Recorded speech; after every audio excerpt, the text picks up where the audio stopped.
ETF index mutual funds నేర్చుకుని stock మార్కెట్లో రాణించాలనుకుంటున్నారా? వెంటనే ఈ నెంబర్కి కాల్ చేయండి. నమస్తే, welcome back to Suman TV. Present మనతో పాటు ఉన్నారు ఫ్యామిలీ కౌన్సిలర్ రజనీ రమ గారు. నమస్తే మ్యామ్. నమస్తే నవీన్. మేడం, ఈ మధ్య కాలంలో మనం చూస్తున్నాము ప్రేమ, ఆకర్షణ అంటే నమ్మించి లగ్జరీ లైఫ్ కోసము మళ్ళీ శారీరక అవసరాలు తీర్చుకొని తర్వాత వదిలివేయడం, ఇలాంటి అన్ని అంటే ట్రాప్ చేయడం అనమాట. కొంత ఇటు లేడీస్ లేడీస్ని కూడా, అంటే పెద్ద వయసున్న మహిళలు అంటే 50-60 సంవత్సరాల మహిళలు కూడా యంగ్స్టర్స్ని ట్రాప్ చేయడం జరుగుతుంది. చూస్తున్నాం, మనం కొన్ని వీడియోలో మాట్లాడుకున్నాం కూడా. అంటే ఎందుకు ఇలా జరుగుతుంది అంటారు? అంటే ఆ ట్రాప్లో కూడా యువత ఎందుకు అట్లా టర్న్ అయిపోతున్నారు? అంటే ఇందులో రకరకాల స్త్రీలు ఉన్నారు. పర్టికులర్ ఈ కేసులో గురించి మనం మాట్లాడుకోవాలంటే 55 క్రాస్డ్, 58 అంటున్నారు, 56 అంటున్నారు, వాట్ ఎవర్ 55 క్రాస్డ్. అంటే మనం చెప్పుకుంటాం హార్మోన్స్ పనిచేయవు, మోనోపాజ్ వస్తుంది అని. కానీ మనసు ఎలా ఆలోచిస్తే శరీరం అలా పనిచేస్తుంది. ఆమెకు హస్బెండ్ చనిపోయాడు, పిల్లలు ఇద్దరు పెళ్ళిళ్ళే ఎక్కడ వెళ్ళిపోయారు, సింగిల్. నేను ఇది ఒక కేసు చెప్పాను మీకు, ఇలాంటి కేసే. దగ్గర 60 years ఏజ్ ఉన్న ఒక ఆవిడ, తనకన్నా 15 సంవత్సరాలు 20 సంవత్సరాలు చిన్న అతను, కొడుకు వరుస అయ్యే అతనితోటి సంబంధం పెట్టుకుంటే తిన ఉన్న ఒక కొడుకు ఎక్కడో ఉంటాడు. ఇక ఇవిడికి అడ్డు ఆపు లేదు, కోరికలు ఉన్నాయి, భర్త చనిపోయాడు. మరి సెలెక్ట్ చేసుకుంది, అంటే వాళ్ళు కనెక్ట్ అయ్యారనమాట. సెలెక్ట్ చేసుకుని సాగిస్తున్నారు ఎన్నో సంవత్సరాల నుంచి. అంటే ఆ పెద్ద వయసు వచ్చిన ఆవిడే తల్లి వరుస అయ్యి ఉండి కొడుకుతో అలా చేయవచ్చా అనే ఆలోచన కానీ ఇది కానీ వాళ్ళకి రావట్లేదు. ఎందుకంటే నాకు పుట్టలేదుగా, ఏదో వరస కొడుకు అంతే, మగాడు అంతే అని సాగిస్తున్నారు. ఇప్పుడు ఈ కేసులో చూస్తే కూడా ఇది కూడా అంతే. కొడుకో మనవడో అవ్వాల్సిన ఆ పిల్లతోటి అట్రాక్ట్ చేయడం, ముందు ఎవరింట్లో ఎవరు ఒంటరిగా ఉంటారా అని కనిపెడతారు ఫస్ట్. అయితే ఇప్పుడు వీళ్ళ పైనే ఉంటున్నారు, డ్యాన్సులు చేయడము, పాటలు పెట్టడము. అంటే ఆటోమేటిక్ ఆవిడ కావాలని చేసింది అయితే, లేదా తన ఎంజాయ్ చేసుకుంటుందో మనకు తెలియదు.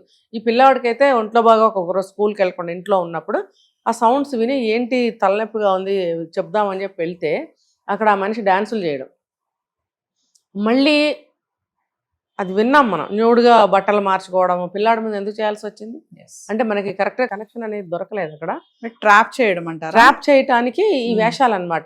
ముందు సౌండ్లు పెట్టడము, ఒక వరుసగా కొద్ది రోజులు అలా చేస్తే విసుగొచ్చి వస్తారు కదా మన దగ్గరికి, అప్పుడు అట్రాక్ట్ చేసి లాగేసేయడం.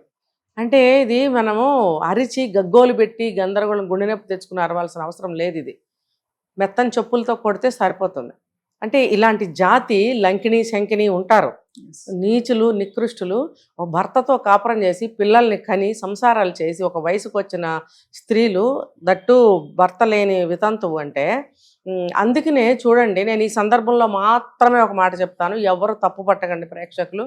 పాతకాలంలో మన సాంప్రదాయాలు ఎలా ఉండేయంటే, భర్త లేని స్త్రీలకి కోరికలు ఉండొచ్చు, అవి కట్టుబాట్లని తెంపుకుని బయటకి వెళ్ళిపోయి సమాజానికి కానీ కుటుంబానికి కానీ చెడ్డ పేరు రాకుండా ఉండటం కోసం ఆ స్త్రీలకి కొన్ని కట్టుబాట్లు పెట్టారు.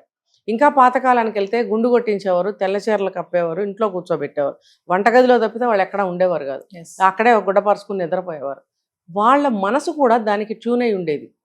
ఎందుకు అని అంటే, ఆ రోజుల్లో ఆడది తిరగకూడదు, మగవాడు తిరగాలి అనే సాంప్రదాయాలు ఉన్న రోజులు అవి. నేనేమి సమర్థించడం లేదు, అనేవాళ్ళు ఆడది తిరిగి చెడుతుంది అని, మగాడు తిరక్క చెడ్డాడు అని అంటారు. అయితే అది ఆ రోజుల్లో సంగతి, అది నేనేం సమర్థించడం లేదు. ఎందుకు పెట్టారనేది మాత్రమే నేను చెప్తున్నా.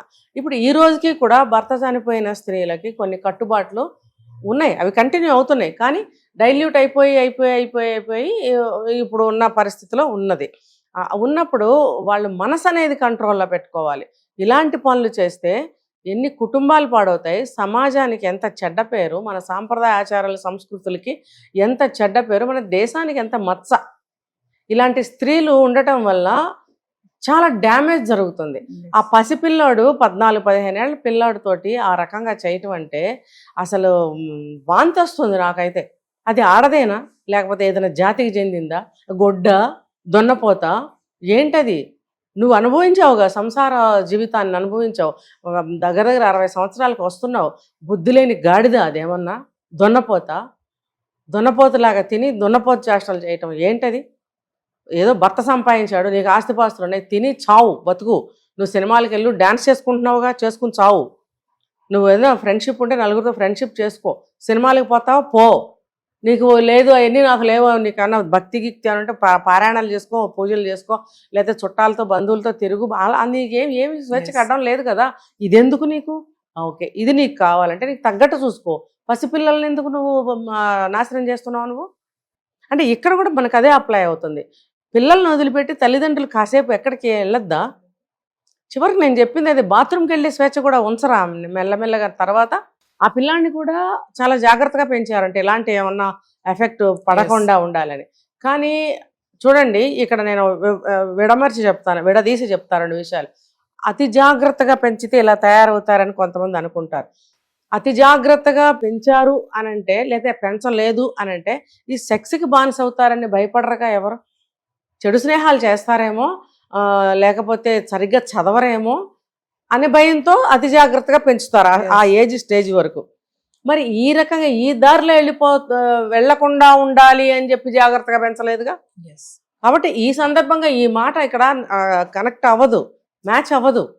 వీళ్ళకి కేవలం చదువు పరంగా బాగా చదవాలి, పిల్లాడు మంచి స్టేజ్కి రావాలి, అటు ఇటు డైవర్ట్ అవ్వకూడదు అన్న పద్ధతిలో పెంచుకున్నారు, డిసిప్లిన్గా ఒక పద్ధతిగా. అది ఎటు తిరిగిందంటే చివరికి మన చుట్టుపక్కల రాక్షసులు ఉంటారండి. రాక్షసులు దుర్మార్గులు, నీచులు, నేరస్తులు, దొంగలు ఎంతో మంది మన చుట్టూ ఉంటారు. మనకు తెలీదు. అందరూ దొరలలాగానే తిరుగుతారు, అందరూ పెద్ద పెద్ద కార్లు వేసుకుని బుష్కోట్లు వేసుకుని తిరుగుతూనే ఉంటారు. వాళ్ళని మనం కనిపెట్టలేము. అయితే మనం వాడు పాపం జాగ్రత్తగానే పెంచుకుంది. ఇంట్లోంచి వెళ్ళక నాయన అన్నప్పుడు మరి ఆ పిల్లాడు ఎందుకు వెళ్ళాడు అని అంటే, ఇంట్లో ఎంతసేపు ఉంటాడు, ఏదో ఒక చికాకు కలుగుతుంది, ఏంటి తెలుసుకోవాలని ఆ ఉత్సుకత ఇది ఆ వయసులో ఉంటుంది. మరి గౌతమ బుద్ధుడు అలా బయటకు వస్తేనే కదా బుద్ధుడయ్యాడు. శుద్ధోదనుడు బయటకు వచ్చే బుద్ధుడయ్యాడు. ఏంటి బయట ఏం జరుగుతుందో తెలుసుకోవాలని బయటకు వచ్చినప్పుడే ఆయన బుద్ధుడయ్యాడు. అంటే అన్నీ కూడా తెలుసుకోకుండా ఇంట్లో బంధించడం తప్పే, కానీ ఈ రకంగా వెళ్ళిపోతాడని ఎవరు ఊహించరు కదా. దానికి తల్లిదండ్రులు తప్పు పట్టాల్సిన అవసరం లేదు. చిన్నప్పుడే సెక్స్ గురించి చెప్పేస్తారా? చెప్పరు కదా. బాబు ఇలాంటి వాళ్ళు ఉన్నారు, నిన్ను ఇలా చేస్తారు ఎల్లకని చెప్పలేరు కదా, ఆ వయసు కాదు కదా. ఒక 20 ఏళ్ళు వచ్చినాయి అంటే మరి మెల్లగా చెప్పచ్చు.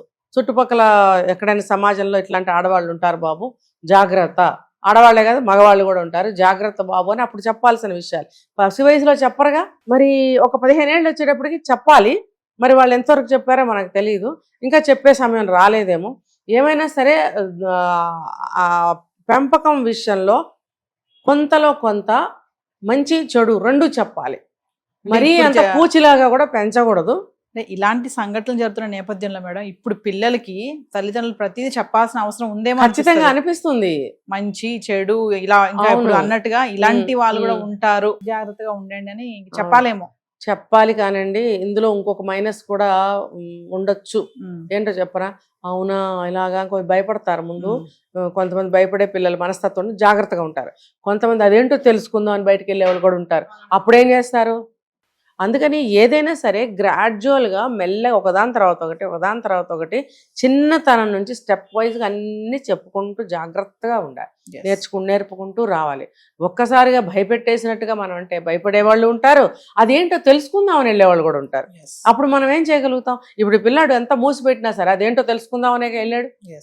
వెళ్ళినప్పుడు ఏం జరిగింది? అది దొన్నపోతుంది. నాకైతే అసలు మాటలు సరిగ్గా రావట్లా. అది ఉండటానికి కూడా అలాగే ఉంది, దొన్నపోతులాగా. మరి ఆ చేష్టలేంటి? దాన్ని ఏం చేయాలి? ఎక్కడికన్నా రోడ్డు మీదకి. పసిపిల్లల్ని ఎందుకు నువ్వు పాడు చేస్తున్నావు? మరి జరిగిన సంఘటన అని చెప్తున్నారు. మనకి వెలుగులోకి వచ్చేవి చాలా తక్కువ ఉంటాయి, ఇలాంటివి చాలా జరుగుతున్నాయి. మన టీచర్స్ చేయలేదా? మేల్ టీచర్స్ చేశారు, ఫిమేల్ టీచర్స్ చేశారు. ఏంటి దారుణం ఏంటి? ఇలా ఏం చేయాలి? వీళ్ళని సమాజమే తీసుకోవాలి చర్యలు. ఇంకా థ్యాంక్ యూ.